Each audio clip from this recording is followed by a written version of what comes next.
Assalamualaikum warahmatullahi wabarakatuh. Assalamualaikum warahmatullahi wabarakatuh. Nama saya Selamat Widodo, Pak, dari Lampung Barat khususnya. Tadi di surat An-Ankabut ayat 12 sudah dijelaskan masalah itu.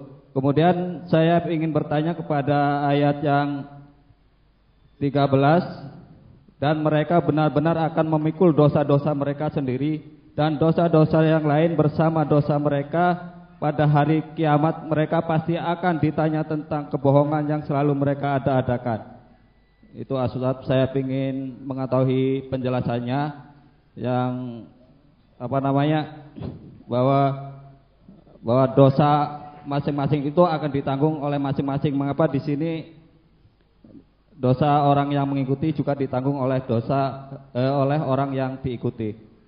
Terus yang kedua itu Ustaz, masalah hibah, Ustaz. Kadang-kadang kita secara tidak sengaja kita ngobrol dengan keluarga, mau kadang-kadang itu menyangkut nama orang lain. Kadang-kadang habis kita mendakwahi saudara yang lain dan tidak mau, akhirnya nanti di keluarga itu terbawa, Ustaz. Nah, saya ingin mengetahui bagaimana tip-tipnya, caranya agar menghindari hibah itu, Ustaz. Mungkin itu saja pertanyaan dari saya. Assalamualaikum warahmatullahi wabarakatuh. Waalaikumsalam. Coba dibaca ayatnya. Surat Al-Ankabut nomor surat 29 ayat 13. Waliyahmilunna asqalahum wa asqalam ma'a asqalihim wa la yus'alunna yaumal qiyamati amma kanu yaftarun. Dan sesungguhnya mereka akan memikul beban atau dosa mereka dan beban-beban atau dosa-dosa yang lain di samping beban-beban mereka sendiri. Dan sesungguhnya mereka akan ditanya pada hari kiamat tentang apa yang selalu mereka ada-adakan. Ya. Ini maksudnya ya, saudara akan memikul dosa perbuatan saudara sendiri. Kemudian kalau kamu menyesatkan orang, mengajak orang ke jalan yang sesat, saudara akan menambah memikul dosa lagi. Bukan dosanya orang yang disesatkan. Orang yang disesatkan mau pikul sendiri. Maka di dalam surah Al-Baqarah 167 itu Allah berfirman, a'udzubillahi minasyaitonirrajim. Itu idz tabarra'al ladzina tubi'u minal ladzina taba'u wa ra'awul 'adzaba wa taqatta'at bihimul asbab.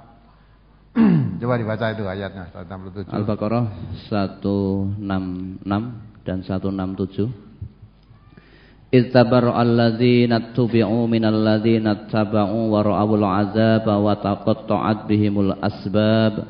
Wa qala alladzina taba'u law anna lana karratan fanatabarra'a minhum kama tabarra'u minna kadzalika yurihimullahu a'malahum hasaratin 'alaihim wa ma hum bikharijina minan nar. Yaitu ketika orang-orang yang diikuti itu berlepas diri dari orang-orang yang mengikutinya dan mereka melihat siksa, dan ketika segala hubungan antara mereka terputus sama sekali. Dan berkatalah orang-orang yang mengikuti, seandainya kami dapat kembali ke dunia, pasti kami akan berlepas diri dari mereka sebagaimana mereka berlepas diri dari kami. Demikianlah Allah memperlihatkan kepada mereka amal perbuatannya menjadi sesalan bagi mereka, dan sekali-kali mereka tidak akan keluar dari api neraka. Ya, jadi orang yang diikuti dan orang yang mengikuti. Ketika di dunia yang diikuti tadi mengajak, ikuti aku. Diterangkan dalam surat Al-Ankabut tadi, nanti kalau dosa saya yang mikul. Wes dosa tak tanggungi, ikutilah saya. Nah, orang yang tidak tahu, ya ikut karena sudah merasa dia menanggung dosa.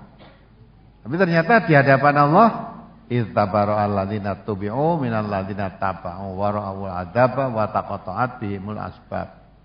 Nyata yang diikuti tadi mengelak, ya tidak mau menanggung dosanya, ya berlepas diri, hanya tidak tanggung jawab. Kamu mengikuti aku, tidak tanggung jawabku. Nah, akhirnya yang mengikut tadi menyesal di hadapan Allah. Andai kata nanti kita bisa kembali ke dunia, saya sudah tak sudi lagi mengikuti kamu. Ternyata kamu di sini tidak nanggung gitu kok ya. Katanya sanggup nanggung, ya ternyata di sini kamu berlepas diri. Nanti kalau kita kembali ke dunia, saya tidak akan ikut kamu lagi.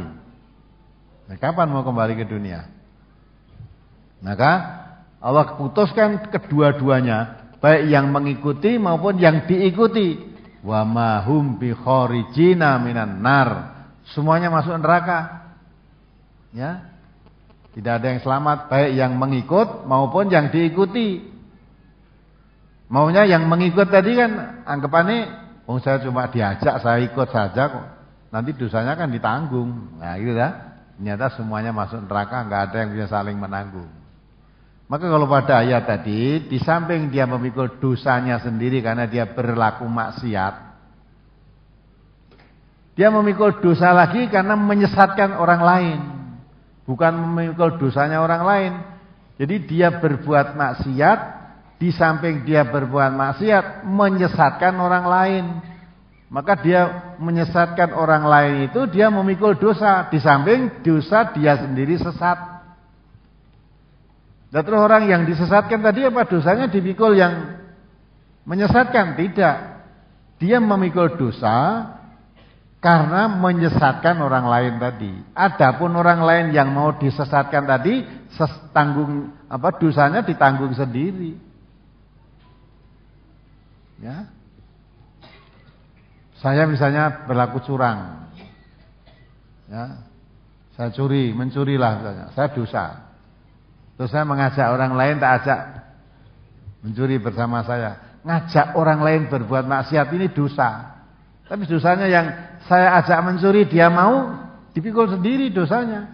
Tapi dosa saya di samping saya pencuri, saya tambahi dosa karena mengajak orang lain untuk mencuri tadi. Nah, adapun yang diajak mau, dosanya dipikul sendiri. Itulah. Jadi jangan terus seolah-olah nambahin mikul dosanya orang lain. Enggak, wala taziru waziratun wizra ukhra. Seorang tidak bisa mikul dosanya orang lain. Masing-masing dosa dilakukan sendiri. Dan nanti kok double. Yang saya tuh maksiat terus ngajak orang lain berbuat maksiat. Nah, ngajaknya orang inilah itu juga berdosa. Bisa paham enggak nih? Nah, apalagi tentang ghibah saja. Ghibah. Bagaimana cara menghentikannya? Ya kalau tadi bicara baik-baik, tahu-tahu kok ngerasani orang lain, mulai di stop saat itu. Sudah, tidak usah teruskan aja. Kita sudah jatuh kepada ghibah ini, lah gitu. Ya, jadi yang bisa menghentikan ya dirinya sendiri. Kalau tadi bicara baik-baik, lama-lama kok ngelantur terus ngerasani orang lain. Nah, kalau sudah ngerasani, teman yang diajak bicara tadi kalau sama-sama Muslim, ya mengingatkan, sudah. Sekian saja, jangan diteruskan, kita jatuh kepada ghibah nanti. Nah gitu. Ya, jadi satu sama lain dari saling mengingatkan, jangan diteruskan. Kalau sudah merasa pembicaraan kita itu masuk kepada ghibah, ya segera diberhentikan. Mohon ampun pada Allah, berhenti, jangan diteruskan.